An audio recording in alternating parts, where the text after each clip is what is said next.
Hey, ¿qué tal? Buenos días. Ya estamos a martes y bueno, pues hoy parece ser que va a ser un mejor día. El clima está siendo mejor que estos días que hemos dejado atrás, ¿cierto? Pero bueno, los meteorólogos que no cantemos victoria. Pero bueno, como siempre digo, con un buen cafecito caliente en la mano, pues el frío se lleva mejor. ¿Cómo estás? ¿Cómo estás? Espero que hayas pasado un buen domingo, un buen día lunes ayer y estás preparado para la reflexión de hoy. Hoy creo que va a ser una reflexión muy interesante. Bueno, como sabes, ya hoy terminamos el Evangelio de Marcos, de leerlo y de reflexionarlo. Y hoy va a ser una reflexión muy interesante, como digo, porque pues creo que no va a dejar indiferente a nadie. Como siempre he dicho y quiero recalcar, no es un estudio bíblico, no esperes, pues eso, no sé quién seas, pero quizá hayan personas que den con estas martes, con estas sesiones en martes y digan, bueno, ¿esto qué es? ¿Un estudio bíblico? No, no es un estudio bíblico. Simplemente reflexionamos acerca de lo que leemos en Marcos, ¿no? Y aplicamos directamente a nuestra vida.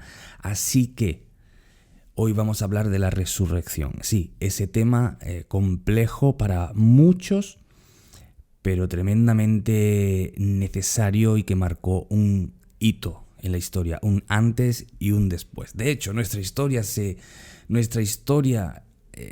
fundamenta, nuestra fecha, nuestra cronología se fundamenta en la resurrección misma. Antes de Jesús, después de Jesús. Y no necesariamente por el hecho de que Jesús muriera, sino porque Jesús resucitó. Así que, bueno, vamos al tema de hoy, ¿vale? Así que abre tu Biblia en el Evangelio de Marcos y vamos a estar reflexionando en los versículos, en los últimos versículos de este libro, del 16, del 1 al 8. Así que vamos a darle lectura. Dice así: Cuando pasó el día de reposo, María Magdalena, María, la madre de Jacobo y Salomé, compraron especias aromáticas para ir a ungirle. Y muy de mañana, el primer día de la semana, vinieron al sepulcro ya salido el sol, pero decían entre sí, ¿quién nos va a remover la piedra de entrada al sepulcro? Y cuando miraron, vieron la piedra que ya había sido removida, y una piedra muy grande.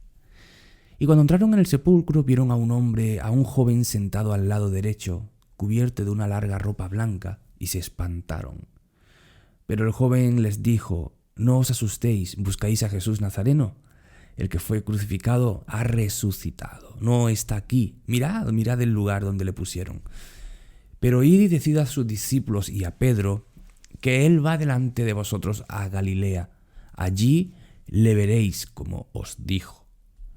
Y ellas se fueron huyendo del sepulcro, porque les había tomado temblor y espanto, y no decían nada a nadie porque tenían miedo. Hasta ahí el texto. Dice que iban a llevar unas especias para el cuerpo de Jesús.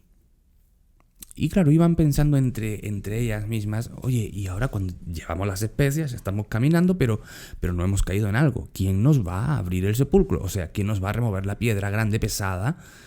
Nosotras no podemos. Y cuando llegan, ven la piedra removida y ven que hay un hombre joven sentado al lado derecho de donde había sido puesto Jesús. Y dice que estaba cubierto de una larga ropa blanca. Y obviamente se espantaron. Yo veo eso y vamos, yo soy miedica. Y este hombre les dijo, él va delante de vosotros a Galilea. Pero vamos a ver, ¿cómo que él va delante de nosotros a Galilea? Si está muerto. Y sigue el joven diciéndole, allí le veréis como os dijo. O sea, el Señor ya dijo. El Señor ya lo dijo. Lo que pasa es que ellos no se acordaban. O tenían sus sus mentes muy embotadas o quizá pues eran muy escépticos, ¿no? No podemos culparlos porque, a ver, hablamos de resurrección. ¿Cuándo tú has visto a alguien resucitar de los muertos? No, ni yo tampoco. Entonces, si hoy alguien nos dice, uy, ese resucitó de los muertos, seguramente no lo vamos a creer. Todos somos escépticos de alguna u otra forma. Y los discípulos también lo eran, porque la resurrección no era algo normal en la vida normal de cualquier persona normal, ¿vale? Pero es muy interesante las palabras que dice esta persona o este hombre que se apareció allí. No está aquí, ha resucitado. Y dijo, y para que sepáis que ha resucitado, id a Galilea. Aquí tenéis la prueba de... Es como diciendo, mira, vais a creer de una forma total y plena cuando vayáis a Galilea. Allí la vais a ver. ¡Guau! ¿Que allí le vamos a ver? Este joven aseguró eso. Y efectivamente lo vieron. Luego vemos en algunos otros evangelios y en el libro de Hechos, ¿no? Que efectivamente sucedió así. La resurrección, queridos, la resurrección. La resurrección es la base de nuestra fe cristiana. Es la base de nuestra fe cristiana.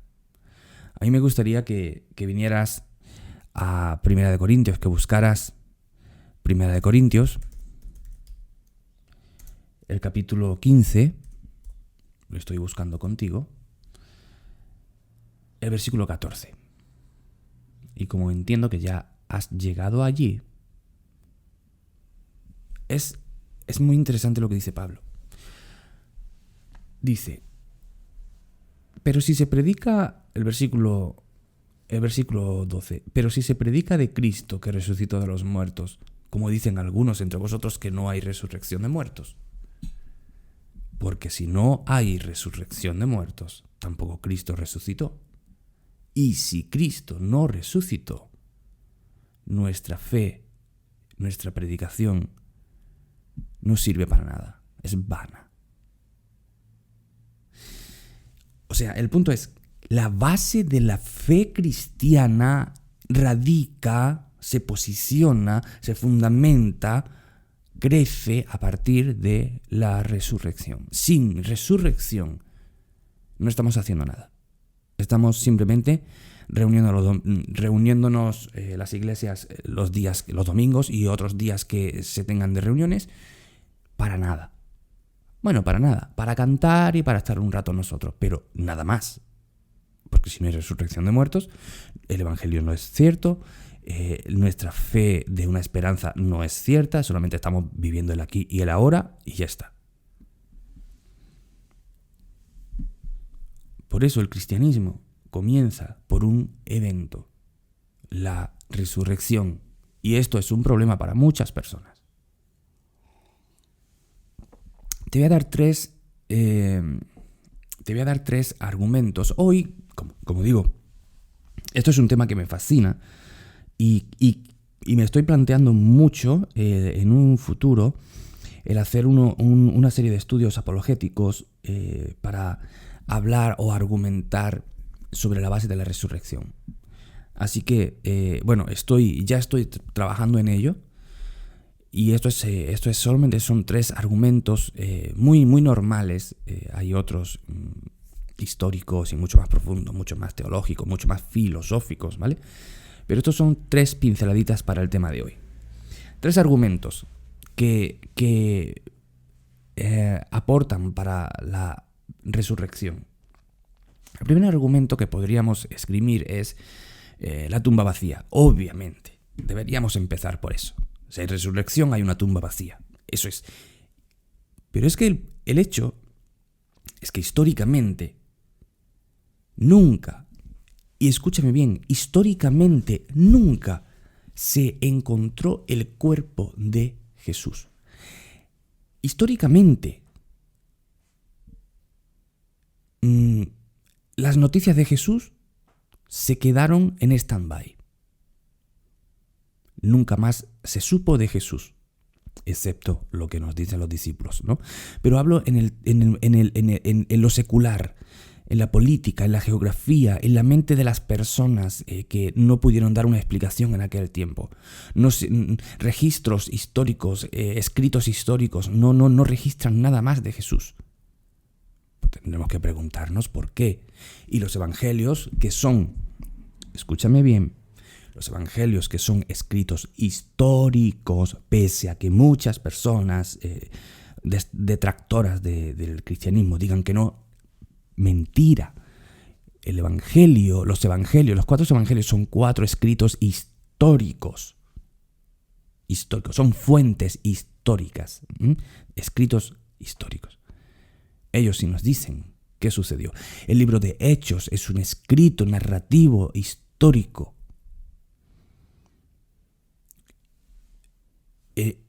Se nos dice que Jesús se resucitó, pero paralelamente, en la historia de la normalidad de las personas, quitando los evangelios y el libro de Hechos y tal, hubo un paréntesis, ¿qué pasó con Jesús? Nunca se encontró el cuerpo de Jesús, nunca.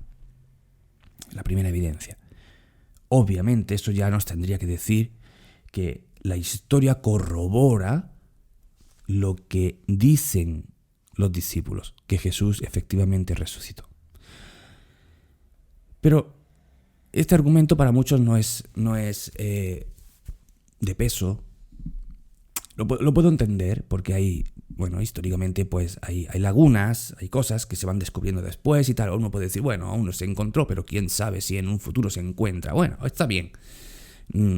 No es plausible, pero bueno, lo podremos dar. Pero el segundo argumento creo que es muy fuerte. El punto es que los discípulos dieron su vida por esta convicción. Por la convicción de que Jesús efectivamente resucitó de los muertos. Escucha esto. Nadie da su vida por algo que cree que no es verdad. Y tú puedes decir, no, pero ahí no es verdad, Raúl, porque el mundo islámico, los extremistas islámicos se inmolan por algo que no es verdad. Bueno, no es verdad para ti, que no tienes esa creencia, pero para él sí es verdad. ¿Me entiendes? Nadie da su vida por algo que cree que no es verdad. Nadie. ¿Por qué? Porque la vida es el fin, es lo más preciado para nosotros. Y si doy mi vida por algo, tiene que ser mucho más preciado que mi propia vida a la cual estoy dando. Lo cual es una verdad para mí. Doy mi vida, que es verdad, por una verdad que creo firmemente hasta el punto de dar mi vida por eso. Y esto fue lo que le sucedieron a los discípulos. Nadie da su vida por algo que cree que no es verdad. Mira, los discípulos estaban afligidos. A ver, pongámonos en este punto. Por eso creo que este punto número 2 es uno de los más potentes.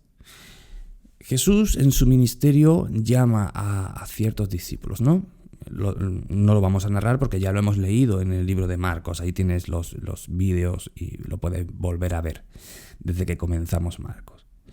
Pero Jesús va caminando y en ciertos periodos de su ministerio, llama a 12 hombres, ¿no? Hay otras multitudes que le seguían de por sí, por lo que veían en él, un hombre extraordinario, ¿no? Pero Jesús llama a 12.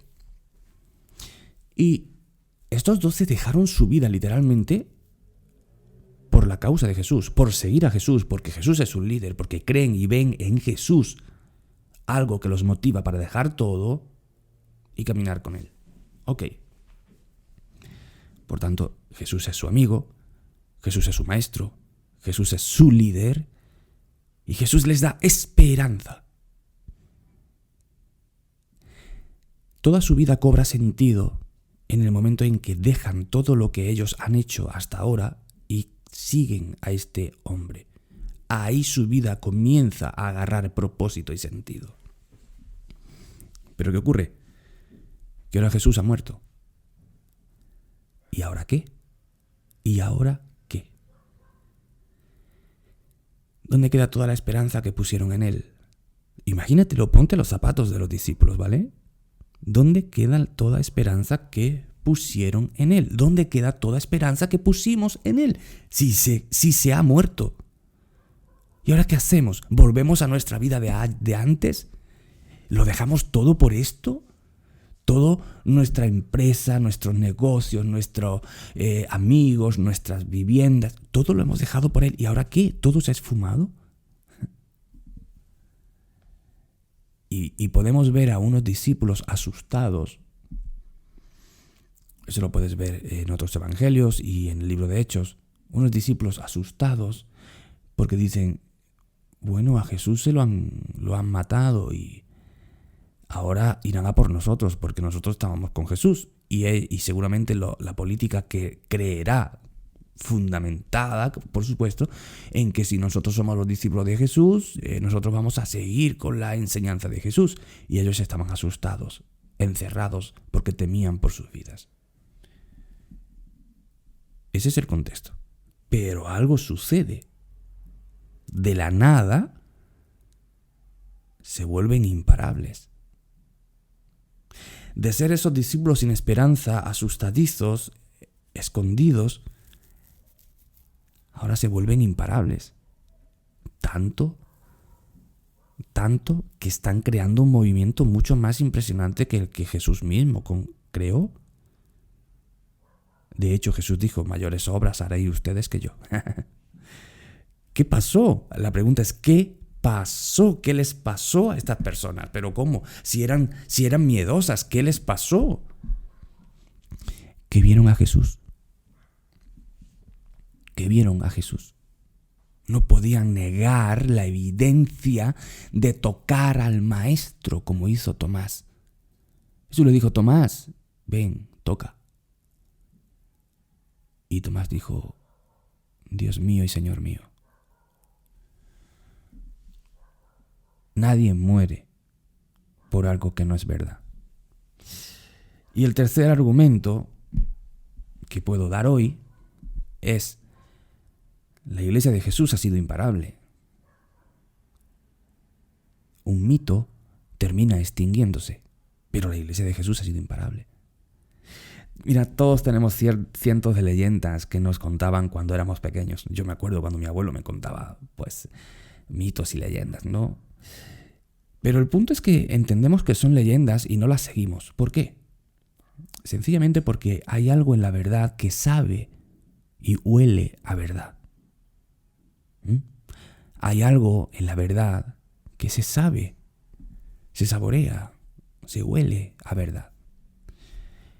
La pregunta es, ¿cómo es posible que Jesús siga creciendo en las vidas de millones de personas hoy? ¿Cómo es posible que la iglesia, después de 2000 años, haya crecido y crecido y crecido y crecido? ¿Cómo es posible que millones de personas a través de la historia del cristianismo hayan dado sus vidas literalmente por la fe que tienen? Nadie da su vida por un mito, por una leyenda. Y repito lo mismo, y repito la frase de antes, hay algo en la verdad que se sabe a verdad. Y esto solo lo puedo explicar por medio de que efectivamente Jesús resucitó y actúa en miles de millones de personas, cambiando sus vidas. 3 argumentos rápidos sobre la resurrección como base de nuestra fe. Primer argumento, la tumba vacía, históricamente la tumba vacía. Segundo argumento, los discípulos dieron su vida por esta convicción. Y tercer argumento, de que efectivamente Cristo resucitó, es que la iglesia de Jesús ha sido imparable y está siendo imparable. Un mito termina extinguiéndose, pero Cristo sigue creciendo. La persona de Cristo sigue creciendo. Esto me lleva a algunas preguntas finales de esta reflexión. ¿Quién es Jesús para ti? ¿Quién es para ti? ¿Quién es Jesús para mí? Quizá hemos visto a Jesús y esto es lo que he tratado de hacer con este recorrido por el Evangelio de Marcos. Releer a Jesús, reencontrarnos con Jesús, con el hombre, con Dios y con el hombre. ¿Quién es Jesús para ti? Tal vez para muchos Jesús es ese que me hablaban en la catequesis o en el colegio, esas clases aburridas con el cura, un Jesús vidriera que si lo tocas demasiado lo rompes, como esa vidriera de la iglesia, sombrío y de colores apagados. Para muchos Jesús es así. Para otros Jesús es alguien que es su amigo, su amigacho, es el mejor amigo, el amigo que nunca falla. No habéis visto esos anuncios, ¿no? Amigo que nunca falla. Bueno, para otros es eso. ¿Quién es Jesús para ti? La otra pregunta que yo haría es ¿por qué no estás siguiendo a Jesús hoy? Y esa pregunta es para aquellas personas que quizá estén escuchando esto y que aún no son seguidores. Y no son seguidores de Jesús porque les hablaron de ese Jesús como la pregunta anterior, ese Jesús vidriera, ese Jesús religioso, ese Jesús demandante. No vivas así, no puedes vivir así, no puedes caminar conmigo siendo de esta forma. Ese Jesús intransigente, frío. Pero si es así, te invito, de verdad, y escucha, te invito a que mires todos los vídeos que se han hecho, que he hecho, para que veas, en todos y cada uno de ellos hablo de Jesús y te vas a sorprender. Jesús es la persona más influenciadora, es el influencer, diríamos hoy, ¿no? Mejor que podrías encontrarte. Si estás buscando un sentido de vida, Jesús te lo va a dar, porque Jesús es el camino. Él dijo, yo soy el camino, la verdad y la vida. ¿Quieres encontrar un camino? Yo soy. ¿Quieres encontrar la verdad de vida? Yo soy la verdad. ¿Y quieres encontrar tu vida? Yo soy la vida. Nadie ha podido decir eso, en toda la historia de la humanidad. Solo Jesús. ¿Por qué no sigues a Jesús? Quizá porque no lo has conocido como realmente es. ¿Te atreves a conocerlo como realmente es? Porque si te atreves a conocerlo, te aseguro que tu vida va a cambiar. Y para bien. Para bien. Pero ahora la pregunta se revierte también para ti, que quizás sí eres seguidor de Jesús.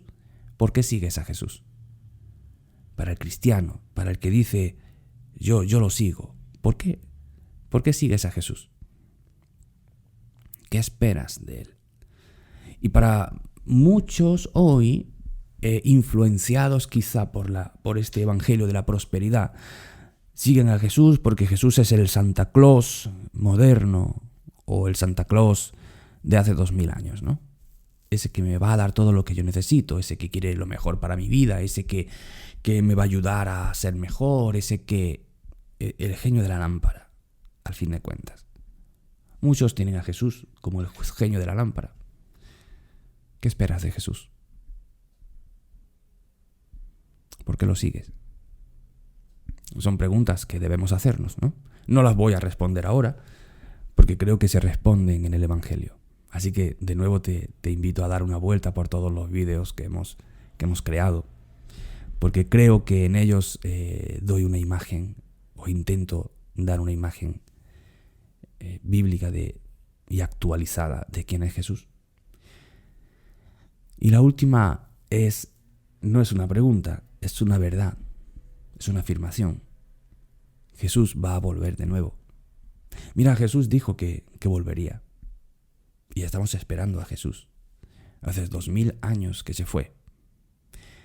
20 siglos. Y lo estamos esperando.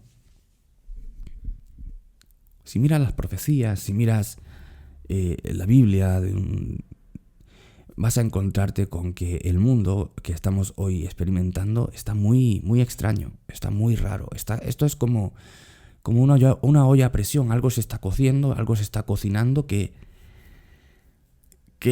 va a estallar en un momento a otro, la presión no aguanta más. La Biblia habla, efectivamente, la escatología habla de de crisis económica, una crisis de liderazgo mundial, una crisis geopolítica. Efectivamente habla de terremotos, pestes como por ejemplo coronavirus, ¿no? Un caos de vida, y que vendría uno que sería el anticristo, y que cuando viéramos todas estas cosas, por supuesto la Biblia no dice fechas, de hecho Jesús dijo la hora, la fecha del día y la hora no lo sabéis, pero sí dijo velad, y mirad estas cosas, y cuando veáis que todo esto se pone conforme yo os he dicho, entended que vengo muy pronto. Yo no estoy diciendo que Jesús vaya a venir mañana, estoy diciendo que el mundo está convulsionando de una forma muy extraña. Y quizá debiéramos estar ya contemplando la venida del Señor. Jesús viene, eso es indudable. Así que, ¿cómo estamos viviendo? ¿Cómo estamos viviendo nuestro cristianismo, nuestro seguimiento a Él? Él dijo que hiciéramos algunas cosas que quizás no estamos haciendo del todo bien. Creo que debemos dar una vuelta a todo esto, ¿cierto? De reafirmar nuestra fe, reafirmar nuestra convicción. Como decía mi padre, renovar los votos de adhesión a Él.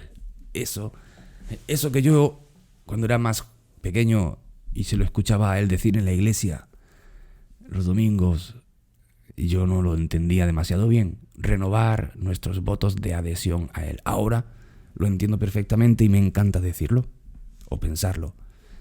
Creo que debemos renovar nuestros votos de adhesión a Él para seguirle de una mejor forma.